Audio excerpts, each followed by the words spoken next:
ಈ ಕಾನೂನಿನ ಚಾನೆಲ್ನ ಜೊತೆಗೆ ಈ ಅಂತರ್ಯಾಮಿ ಎಂಬುವಂತಹ ಆಧ್ಯಾತ್ಮಿಕ ಚಾನೆಲ್ ಕೂಡ ನಿಮಗಾಗಿ ಪ್ರಸ್ತುತಪಡಿಸ್ತಾ ಇದ್ದೇನೆ. ತಾವೆಲ್ಲರೂ ನೋಡಿ ಇನ್ನು ಆಶೀರ್ವದಿಸಿ, ಸಹಕರಿಸಿ, ಇತರರಿಗೂ ಕೂಡ ಶೇರ್ ಮಾಡಿ, ಲೈಕ್ ಮಾಡಿ.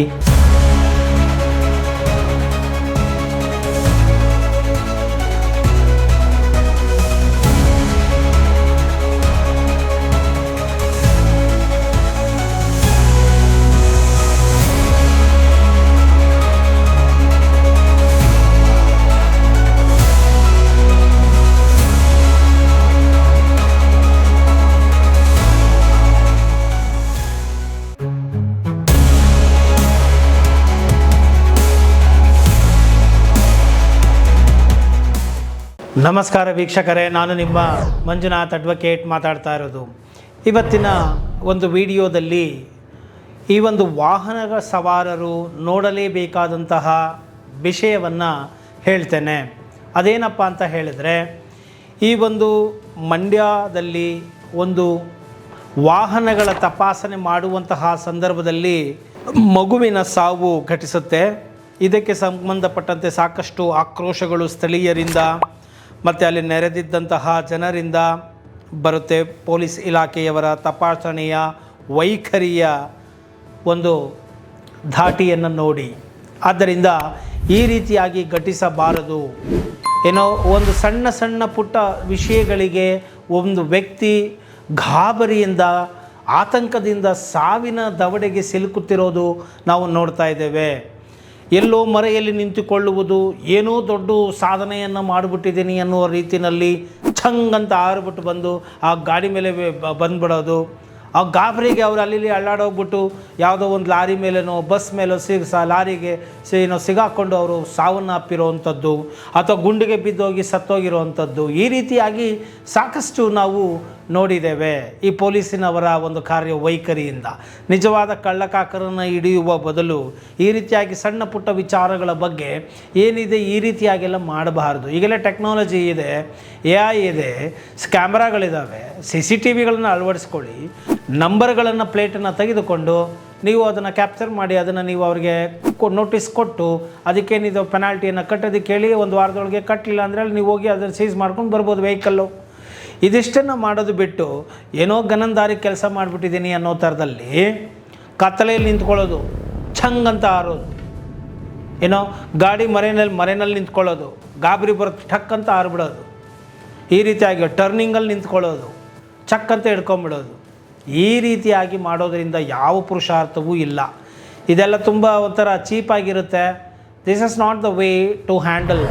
ಆದ್ದರಿಂದ ಈ ಒಂದು DGP ಅವರು ಕೂಡ ಹೊಸ ಮಾರ್ಗಸೂಚಿಯನ್ನು ಪ್ರಕಟ ಮಾಡಿದ್ದಾರೆ.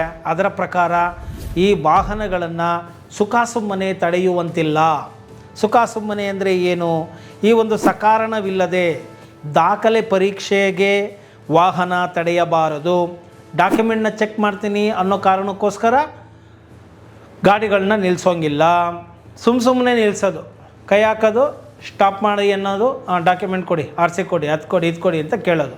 ಇನ್ನು ಮುಂದಕ್ಕೆ ಆ ರೀತಿ ಮಾಡುವ ಹಾಗಿಲ್ಲ. ಮತ್ತು ಕಣ್ಣಿಗೆ ಕಾಣುವ ಸಂಚಾರ ನಿಯಮದ ಉಲ್ಲಂಘನೆಗಳನ್ನು ಅವರು ಮಾಡಿರಬೇಕಾಗತ್ತೆ.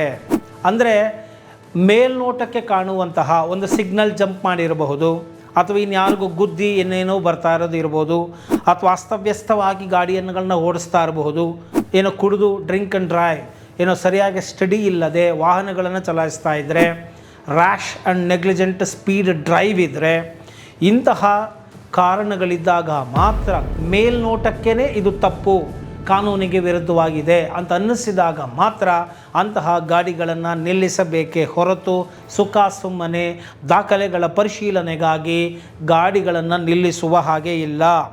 ಮತ್ತು ಅಂತಹ ವಾಹನಗಳನ್ನು ತಡೆದು ಪ್ರಕರಣಗಳನ್ನು ದಾಖಲಿಸಿ, ಯಾವುದು ಪ್ರೈಮಾ ಫೇಸಿ ಅಂತ ನಾನು ಹೇಳಿದ್ನಲ್ಲ, ಮೇಲ್ನೋಟಕ್ಕೆ ಕಾಣುವಂತೆ ಅವರು ಅಪರಾಧ ಮಾಡಿದರೆ, ಈಗ ನಾನು ಆಗಲೇ ಹೇಳಿದ ಹಾಗೆ ಅಂತಹ ವಾಹನಗಳನ್ನು ಮಾತ್ರ ನಿಲ್ಲಿಸಿ ಅವರ ಮೇಲೆ ಕೇಸುಗಳನ್ನು, ಪ್ರಕರಣನ ದಾಖಲು ಮಾಡಿ ಅಂತ ಹೇಳಿದ್ದಾರೆ. ಇನ್ನು ಹೈವೇನಲ್ಲೂ ಅಷ್ಟೇ ಜಿಗ್ಜಾಗ್ ಮಾದರಿ ಬ್ಯಾರಿಕೇಟು ಬೇಡ. ಆ ಒಂದು ಟೆನ್ಷನಲ್ಲಿ, ಗಾಬರಿನಲ್ಲಿ ಏನು ಮಾಡ್ತಾರೆ, ಜಿಗ್ಜಾಗ್ ಮಾಡೋಕ್ಕೆ ಹೋಗಿ ಅದಕ್ಕೇನೋ ಗುದ್ದು ಹೊಡೆದು ಪ್ರಾಣಗಳು ಹೊರಟೋಗ್ತಾ ಇದ್ದಾವೆ ಉದಾಹರಣೆಗಳಿರೋದ್ರಿಂದ ಆ ರೀತಿ ಜಿಗ್ಜ್ಯಾಗ್ ಬ್ಯಾರಿಕೇಡ್ಗಳನ್ನು ಹಾಕಬಾರ್ದು ಅಂತಲೂ ಕೂಡ ಈ ಒಂದು ಮಾರ್ಗಸೂಚಿಯಲ್ಲಿ ಇದೆ. ಇನ್ನು ದಿಢೀರಾಗಿ ರಸ್ತೆಯಲ್ಲಿ ಅಡ್ಡ ಹೋಗಿ ವಾಹನಗಳನ್ನು ನಿಲ್ಲಿಸಬಾರದು. ಈಗಾಗಲೇ ನಾನು ಹೇಳಿದಾಗೆ ಗಾಬರಿ ಹುಟ್ಟಿಸುವ ರೀತಿಯಲ್ಲಿ ಮಾಡಬಾರ್ದು. ಮತ್ತು ದ್ವಿಚಕ್ರ ವಾಹನ ಹಿಂಬದಿ ಸವಾರರನ್ನು ಹಿಡಿದು ಎಳೆಯೋದು ಅದನ್ನು ಮಾಡ್ತಾರೆ, ತುಂಬ ವರ್ಸ್ಟ್, ಅದನ್ನು ಮಾಡಬಾರ್ದು ಎಂಬುದಾಗಿ ಇಲ್ಲಿ ಹೇಳಲಾಗಿದೆ. ಒಟ್ಟಾರೆ ಏನಪ್ಪ ಅಂತ ಹೇಳಿದರೆ, ಈ ಒಂದು ಸಂಚಾರಿ ಪೊಲೀಸರ ವಾಹನ ತಪಾಸಣೆ ವೇಳೆ ಸಂಭವಿಸಿದ ಈ ಒಂದು ಅಪಘಾತದ ಒಂದು ಉದಾಹರಣೆಯನ್ನು, ಆ 3 ವರ್ಷದ ಮಗು ಸಾವನ್ನಪ್ಪಿರುವ ಉದಾಹರಣೆಯನ್ನು ತೆಗೆದುಕೊಂಡು ಎಚ್ಚೆತ್ತ ಪೊಲೀಸ್ ಇಲಾಖೆ ಈ ರೀತಿಯಾದಂತಹ ಮಾರ್ಗಸೂಚಿಗಳನ್ನು ನೀಡಿದೆ. ಮತ್ತು ಈ ಮಾರ್ಗಸೂಚಿಯ ವಿವರ: ವೇಗವಾಗಿ ಚಲಾಯಿಸಿಕೊಂಡು ಬರುವ ವಾಹನ ಸವಾರರನ್ನು ಹಿಡಿಯಲು ಬೆನ್ನಟ್ಟುವುದು ಬೇಡ. ಸ್ಪೀಡಾಗಿ ಬಂದುಬಿಡ್ತಾರೆ, ಅವ್ರನ್ನೇನು ಓವರ್ಟೇಕ್ ಮಾಡ್ಕೊಂಡು ಹೋಗುವಂಥದ್ದು ಬೇಕಾಗಿಲ್ಲ.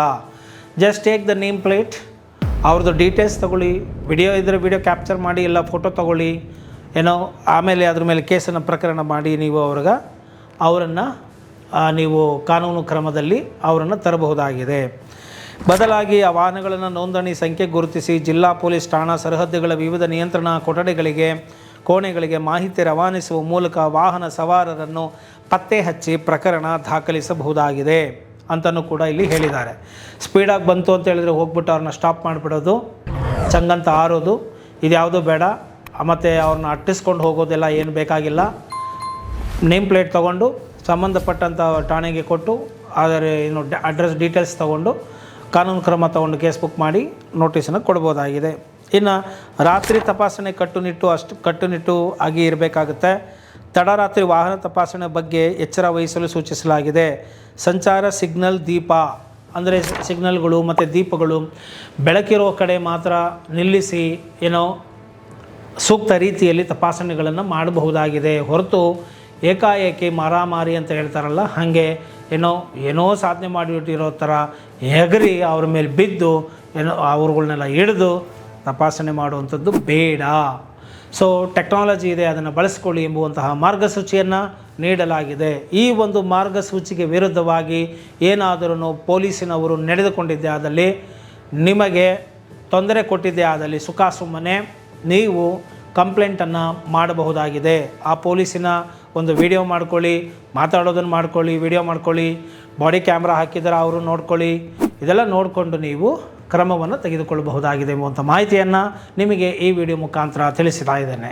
ಇಷ್ಟ ಆಗಿದ್ದೆ ಅದರಲ್ಲಿ ಮರೆಯದ ಹಾಗೆ ಲೈಕ್ ಕೊಡಿ, ಇತರರಿಗೂ ಕೂಡ ಶೇರ್ ಮಾಡಿ ಅಂತ ಹೇಳ್ತಾ, ಸಬ್ಸ್ಕ್ರೈಬ್ ಮಾಡಿಕೊಂಡು ಕಾಮೆಂಟ್ ಮಾಡಿ ಅಂತ ಹೇಳ್ತಾ ಇವತ್ತಿನ ಈ ಒಂದು ವಿಡಿಯೋವನ್ನು ಇಲ್ಲಿಗೆ ಮುಗಿಸ್ತಾ ಇದ್ದೇನೆ. ಜೈ ಹಿಂದ್, ಜೈ ಕರ್ನಾಟಕ ಮಾತೆ.